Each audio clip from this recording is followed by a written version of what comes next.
여러분 안녕하십니까? 오늘도 각 당 대선 후보들의 표심 잡기 행보가 숨가쁘게 이어졌습니다.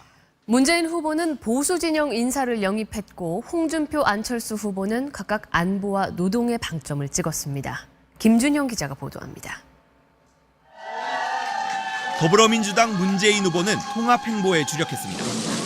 김덕용 김영삼 민주센터 이사장과 만나 합류를 약속받았고 국민 어떤 대통합 시대의 출발이 될 것이라. 김영삼 전 대통령의 차남 현철 씨가 정통 민주 세력의 정권 교체를 돕겠다며 지지를 선언했습니다. 한국당 홍준표 후보는 전술핵 재배치와 사드 두세 개 포대 배치 등을 약속하며 수동적 방어에서 공세적 억제로의 국방기조 전환을 공약했습니다. 막강한 미군사 억지력이 한반도에서 그대로 실현될 수 있도록. 또 주적인 북한과 대화와 협상도 이어가는 기존 상호주의를 폐기할 것이며 국론 분열과 체제 전복 세력을 척결하겠다고 밝혔습니다. 한국노총을 찾은 국민의당 안철수 후보는 공공일자리 81만 개 공약을 내세운 문 후보를 겨냥했습니다. 양적 목표 중심의 일자리 정책보다 일자리의 질을 개선하고 그러면서 연평균 근로시간을 1,800시간대로 단축해 근로자의 휴식권과 건강권을 보장하는데 정부가 앞장서겠다고 밝혔습니다.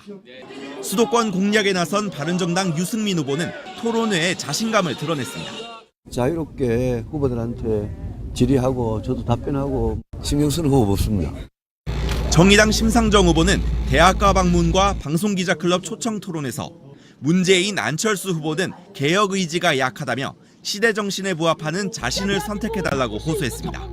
이번 대통령 선거는 저 심상정, 문재인, 안철수 간의 개혁 경쟁입니다. MBC 뉴스 김준영입니다. 공식 선거운동 사흘째, 대선 후보들은 전국을 종횡무진 누비며 손이 닳도록 악수하고 목이 터져라 유세를 하고 있는데요. 한 표라도 더 얻기 위해 민심 속으로 들어간 후보들의 지난 3일엔 통합, 서민, 미래, 희망, 노동이 있었습니다. 이재민 기자가 따라가 봤습니다. 빗속에서 시작한 첫 선거운동. 보수의 심장으로 불리는 대구에서 과감하게 호소했습니다. 세상이 뒤비진다. 제주로 날아가 호남과 서울까지 사흘 동안 2,200km 넘게 이동하고 중장년층 정책을 내며 통합을 강조했습니다. 국민 통합 대통령이 되겠습니다. 어머니가 쑥과 미나리를 팔았던 전통시장. 서울부터 대전, 대구, 부산, 경남까지 밤낮 가리지 않고 시장 골목을 돌다 보니 팔이 아플 지경입니다. 저희 어머님도 서문시장에서 야채 농좀 잡을. 흑수저 출신으로 청년 실업과 민생고를 잘 풀어나가겠다고 호소했습니다. 기업에게는 자유를, 서민에게는 기회를. 인천 한 관제센터를 찾아 국민 안전을 강조하며 첫걸음을 내딛었습니다. 국민이 이긴다! 인천에서 호남을 거쳐 대전에서 대구로 향해 국민의당 로고 사람 인자를 그리며 국민과 함께하는 미래를 강조했습니다. 미래를 여는 첫 번째 대통령 되겠습니다! 국민이 안심할 준비된 대통령 이미지를 구축하는 행보입니다. 안전을 상징하는 종합방재센터에서 시작해 안보와 경제 전문가란 점을 부각하고 보수의 새 희망이 될 수 있다고 외쳤습니다. 확실하게 경제를 안정시키겠습니다. 사흘 내내 수도권에 집중했습니다. 밤늦게까지 일하는 노동자와 함께한 자리, 미싱사로 일했던 구로공단에서 자신을 찍는 표는 국민 삶을 바꾸는 표라고 강조했습니다. 노동이 당당한 나라, 저 심상정이 만들겠습니다, 여러분. MBC 뉴스 이재민입니다. 공직선거법 위반 의혹이 제기된 문재인 후보 외곽 지지단체의 활동 상황이 담긴 회의록이 추가로 확인됐습니다. 자유한국당과 국민의당은 철저한 검찰 수사를 촉구했습니다. 윤지은 기자입니다. 더불어민주당 문재인 대선 후보의 외곽 지지단체인 더불어희망포럼의 회의록입니다. 이미 공개된 지난달 21일에 이어 일주일 만에 열린 5차 회의로 지역본부 건설과 지역선거인단 지원 등 조직 관련 내용이 주요 안건으로 상정됐습니다. 또 SNS 운영 계획을 4월 9일 이후 진행한다는 구체적인 지침도 담겼습니다. 자유한국당은 철저한 수사를 촉구했습니다. 검찰과 선관위는 이 포럼에 대한 수사와 조사에 즉각 착수해야 합니다. 특정 후보의 선거운동을 위한 불법 사조직에 해당되는지. 국민의당 박지원 대표도 중앙선관위 조사와 함께 검찰이 더 큰 조사를 해 법적 조치를 해야 한다고 강조하면서 문 후보가 직접 진상을 밝히라고 거듭 요구했습니다. 이에 대해 민주당은 문 후보 선대위와는 관계가 없다고 선을 그으면서 선대위에서 조사 중인 만큼 결과를 지켜보겠다고 밝혔습니다. MBC 뉴스 윤지윤입니다. 오늘은 대선 후보들 교육 공약 살펴보겠습니다. 우리나라 초중고등학생 월평균 사교육비는 한 명당 25만 원 정도. 자녀 둘에 1년이면 사교육비로만 600만 원 넘게 들어갑니다. 후보들 공약도 공교육 강화해 사교육비 줄이겠다에 집중돼 있는데요. 하나하나 짚어보겠습니다. 자, 박선아 기자. 먼저 문재인 후보는 고교 학점제를 간판 공약으로 걸었어요. 먼저 민주당 문재인 후보는 공교육 정상화를 위해 고등학교에서도 대학처럼 원하는 수업을 골라 들을 수 있는 고교 학점제를 핵심 공약으로 내세웠습니다. 또 대입 전형도 학생부 교과 전형, 종합 전형, 수능 3가지로 간소화하고 논술과 특기자 전형은 폐지하는 방안을 내놓았습니다. 그런데 고교 학점제는 합리적인 평가 방식과 학교 공간 배치 등 구체적인 실행 방안이 있어야 가능하다는 지적이 있습니다. 자유한국당 홍준표 후보는 빈부에 따른 교육 격차를 해소하기 위해 서민들의 교육비 부담을 줄여주는 데 초점을 맞췄는데요. 저소득층의 경우 학습 교재와 대학 등록금, 기숙사 비용을 부담해주고 취업까지 알선하는 4단계 지원 제도를 내놓았습니다. 하지만 구체적인 재원 확보 방안이 제시되지는 않았습니다. 국민의당 안철수 후보는 초등학교 5년, 중학교 5년에 이어 고등학교 2년은 진로 직업 탐색형 교육체제로 개편해 입시 준비에만 맞춰져 있는 공교육을 바꿔놓겠다고 밝혔습니다. 또 수능은 고등학교 졸업 후 보는 자격시험으로 축소하고 대신 학생부 종합전형을 한국형 입학사정관제로 발전시키겠다는 계획입니다. 한편에선 학제 개편으로 발생할 혼란이나 비용을 고려하면 신중한 접근이 필요하다는 의견도 있습니다. 바른정당 유승민 후보는 대학 입시에서 사교육을 조장하는 논술을 폐지하고 학생부 비중을 늘리겠다는 입장입니다. 또 정권이 바뀔 때마다 입시제도가 바뀌는 혼란을 막기 위해 대입제도를 아예 법으로 정하겠다고 밝혔습니다. 정의당 심상정 후보는 대입 전형을 간소화하고 영어와 한국사에 이어 수능의 모든 과목을 절대평가로 전환하는 방안을 내놓았습니다. 특성화고와 일반고, 직업반 등의 비중을 OECD 평균인 47% 수준까지 늘리는 선취업 후진학 교육체제도 제시했습니다. 홍준표 후보를 제외한 다른 후보들은 외고와 자사고와 관련해 모두 축소하거나 폐지할 뜻을 밝혔습니다. MBC 뉴스 박선아입니다.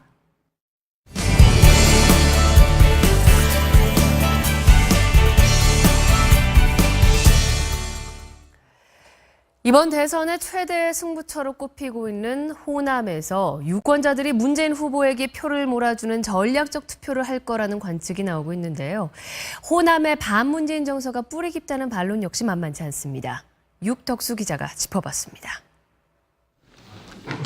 노무현 정부가 호남을 홀대했고 그 중심에 문재인 후보가 있었다는 주장을 확인하기 위해 당시 청와대 수석과 비서관 전체의 출신 지역을 비교해봤습니다. 부산을 포함한 영남과 호남 출신 두 지역 간의 두드러진 차이는 없었습니다. 역대 정부의 정무직 공무원 인사를 분석한 논문도 김대중 노무현 정부에서 지역적 인사차별이 적었던 것으로 평가했습니다. 하지만 엇갈린 증언도 있습니다. 노무현 정권의 실세로 꼽혔던 염동연 전 열린우리당 사무총장은 당시 호남 출신 인사 배제가 분명히 있었다고 주장했습니다. 호남 사람들이 문재인 때문에 청와대에서 근무도 못하겠다고 하고 항상 호남 사람 검증은 별로 안 좋게 올라갔다는 것은 그 라인 선상에 있는 사람 다 아는 내용입니다. 문 후보의 자서전에서 선친의 사업 실패가 전남 사람 때문이라고 서술했던 부분, 그리고 이른바 부산 대통령, 부산 정권 발언도 논란이 됐습니다. 또 노무현 정부가 김대중 정부의 대북 송금 특검을 강행한 것과 문 후보가 지난 총선 때 호남 패배 시 정계 은퇴 입장을 번복한 점도 불신과 반감을 키운 요인으로 지목됩니다. 반면 문 후보는 이를 정면으로 부인합니다. 호남을 위해서 뭐 하나 한 일이 없으면서 호남을 정치적으로 이용하는 사람이 과연 누구입니까? 선거 결과가 호남 정서의 실체를 말해줄 것으로 보입니다. 문재인 비서실장이 호남 홀대 안 했어요. 안철수 그 후보님이 훨씬 좀 더 선명하시고 반반인데 끝까지 가봐야 될 것 같아요. MBC 뉴스 육덕수입니다. 북한이 노골적으로 우리 대선에 개입하려 하고 있습니다. 특정 후보를 지목해 낙선시켜야 한다고 목소리를 높이고 특정 정파의 집권을 막기 위해서 투쟁에 나서라고 선동하고 있습니다. 김세진 기자의 보도입니다. 4.19 혁명 57주년을 맞아 북한노동신문은 이번 대선에서 보수 세력의 재집권을 막기 위해 남한 민중이 투쟁에 나서야 한다고 선동했습니다. 앞서 북한은 세월호 3주기를 이용해 보수 세력을 그대로 두면 제2, 제3의 세월호 참사가 있을 것이라고 위협했습니다. 북한 선전 매체인 우리민족끼리는 보수 세력이 진보 세력의 집권을 막기 위해 차악 선택, 중도 성향 야당 후보 지지 등의 궤변을 늘어놓고 있다며 사실상 국민의당 안철수 후보를 겨냥했습니다. 북한은 지난 2월 박근혜 전 대통령의 탄핵 이후 우리 정부 비판을 가장해 대남 선동을 강화하고 있습니다. 북한이 의도한 효과는 아무래도 특정 후보 지지보다는 이 대선 과정에서의 우리 국민 여론을 호도하는 그리고 이제 갈등을 부추기는 그런 목적이 더 크다고 보고 있습니다. 이에 대해 더불어민주당 문재인 후보 측은 북한 매체의 일방적 주장으로 언급할 필요가 없다고 밝혔습니다. 하지만 자유한국당 홍준표 후보는 북한이 선택하는 후보를 우리가 밀어서야 되겠냐고 말했고 국민의당 안철수 후보는 김정은 정권이 자신을 두려워하는 것이라고 주장했습니다. MBC 뉴스 김세진입니다. 중국이 최신형 이지스함을 서해에 급파해 한반도 핵전쟁을 가정한 훈련을 벌였습니다. 국경부대에는 북한의 동향을 24시간 감시하는 고해상 군용 감시 카메라가 대거 설치됐습니다. 베이징에서 금기종 특파원입니다. 중국 해군의 이지스 구축함 신잉함이 함포와 미사일을 잇따라 발사합니다. 적 군함과 잠수함이 영해를 침범한 상황을 가정해 실탄으로 격침시키는 훈련입니다. 신잉함은 첨단 레이더와 64개의 미사일 발사대를 갖춘 최신 구축함으로 지난 1월 북해 함대에 배치된 이후 실전 대비 훈련에 투입된 건 이번이 처음입니다. 중국군은 이례적으로 훈련 해역이 한반도 쪽 서해라는 점을 밝혔고 방호복을 입은 승조원들의 핵공격 방어훈련 장면까지 공개했습니다. 홍콩 언론 동망은 북핵 위기가 수습할 수 없는 상태가 될 것에 대비한 훈련이라고 보도했습니다. 这次训练突出实战背景，训练强度大，实际使用武器多。 때맞춰 시진핑 국가주석도 전군 주요 지휘관 회의를 소집하고 강군 건설의 꿈을 강조하며 전투 대비 태세를 강화하라고 지시했습니다. 培养敢于斗争、敢于胜利的血性胆魄。 또 중국군이 북한 동향을 24시간 감시하는 고해상 군용 카메라 200대를 국경 수비대에 설치한 것으로 알려져 중국의 대북 압박이 한층 강화되는 형국입니다. 베이징에서 MBC 뉴스 금기정입니다. 미국도 다음 달 북한의 미사일 도발에 대비한 요격 훈련을 실시하기로 했습니다. 북한이 공격을 해오면 압도적으로 반격하겠다는 강력한 메시지도 내놓았습니다. 전재호 특파원입니다. 미군의 북한 미사일 격추 훈련은 다음 달 2차례 함선과 육지에서 실시됩니다. 태평양 미해군 함정에선 일본과 공동 개발한 SM-3 블록2 미사일이 북한의 중거리 탄도미사일을 겨냥합니다. 미 본토에 떨어질 수 있는 대륙간 탄도미사일을 방어하는 훈련은 캘리포니아 주 등에서 실시되는데 현재 50-60%대인 요격의 정확도를 끌어올리는 게 관건입니다. 일본을 방문 중인 펜스 미국 부통령은 막강한 군사력을 과시하듯 핵항모 로널드 레이건호에 올라 미국은 힘의 길을 택할 것이라고 말했습니다. Any use of conventional or nuclear weapons with an overwhelming and effective American response. 예상과 다른 항로 변경으로 온갖 추측을 낳았던 칼빈 스노우, 그리고 도쿄 인근에 정박 중인 로널드 레이건호가 북한인민군 창군 기념일인 오는 25일쯤이면 한반도 해역에 다다를 것이라고 일본 언론들은 보도했습니다.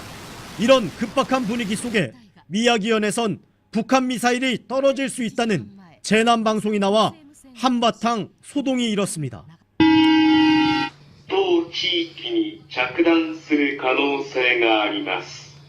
북한의 탄도미사일 발사에 대비해 사전에 녹음된 것으로 불과 6분 뒤에 정정방송이 나갔지만 무려 600여 통의 문의 전화가 쏟아져 한반도 긴장 국면에 대한 일본의 불안감을 다시금 드러냈습니다. 도쿄에서 MBC 뉴스 전종우입니다.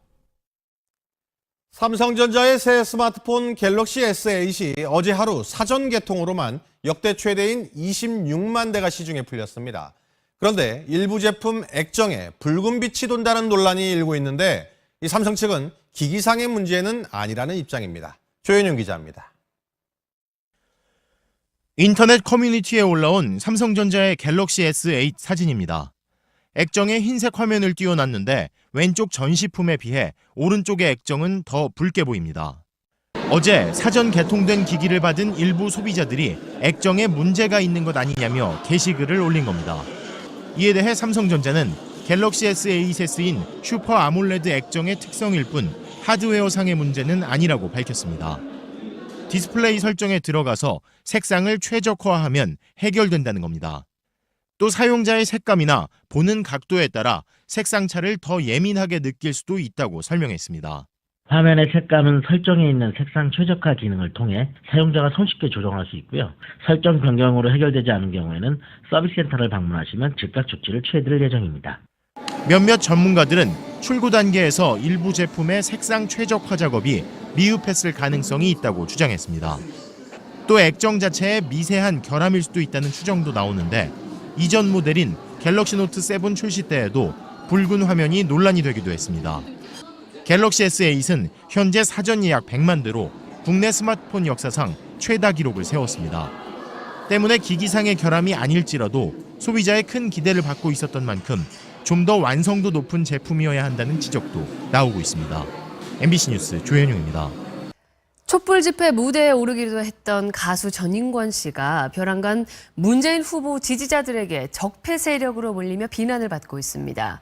안철수 후보를 칭찬했다고 생긴 일이라는데요. 백연상 기자가 취재했습니다. 촛불 집회가 열린 서울 광화문 광장에서 가수 전인권 씨가 열창을 합니다.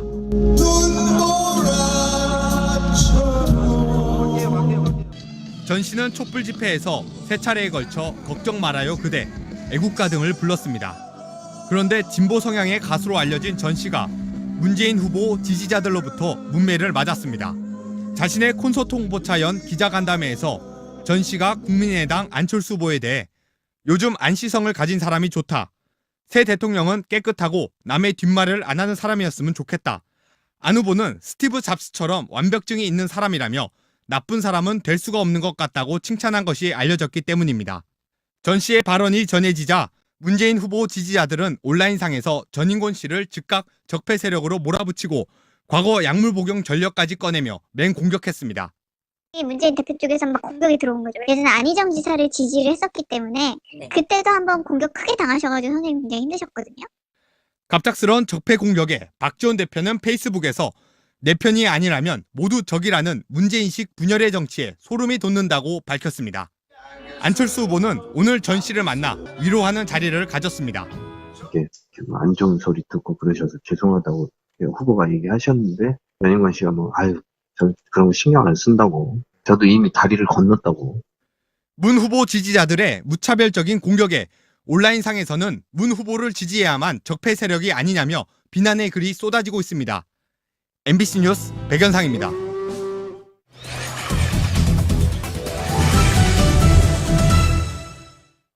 인천공항공사 노조가 조직적으로 지지할 후보를 정하자며 대선 후보 3명만을 대상으로 투표를 하려다가 내부 반발에 부딪혔습니다. 이 선관위가 선거법 위반 여부를 검토 중입니다. 김수근 기자의 단독 보도입니다. 직원 1,300명 중 1,000명 남짓이 노동조합원인 거대 공기업 인천국제공항공사. 최근 대선에서 지지할 후보를 정하자며 조합원을 대상으로 투표를 실시했습니다. 투표 용지에는 문재인, 안철수, 심상정 세 후보만 있을 뿐 홍준표, 유승민 후보는 아예 배제됐습니다. 싫어하더라고요. 그렇게 하더라고요. 시래기까지 나가야 되냐, 해야 되냐, 이만 있더라고요.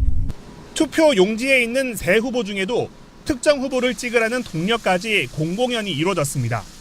굉장히 선행하자고 얘기했으면 좋겠다, 이런 식으로 선행하고 우리가 좀 밀어주자는 식으로. 중앙선관위에선 선거법 위반 소지가 있다는 유권 해석을 내놨습니다. 지지 후보를 결정하는 것은 무방하지만 특정 후보를 지지 또는 반대하는 경우에는 선거법에 위반되므로 유의하여야. 문제가 되자 노조 측은 상급 단체인 한국노총 지침에 의한 것이라고 주장합니다. 저희가 다 알 수는 없는 상황이고요. 지시가 내려와서 저희는 이제 그거에 따르는 것. 반면 한국노총은 임의로 특정 후보를 배제하라고 한 적은 없다고 반박했습니다. 특정 후보를 누락시킨 경우에는 무효표를 처리하기로 이렇게 회의에서 결정을 했습니다. 인천공항공사는 위법 가능성까지 제기된 노조의 부당한 정치 개입 행위에 대해 자체 진상 파악에 나섰습니다. MBC 뉴스 김수근입니다.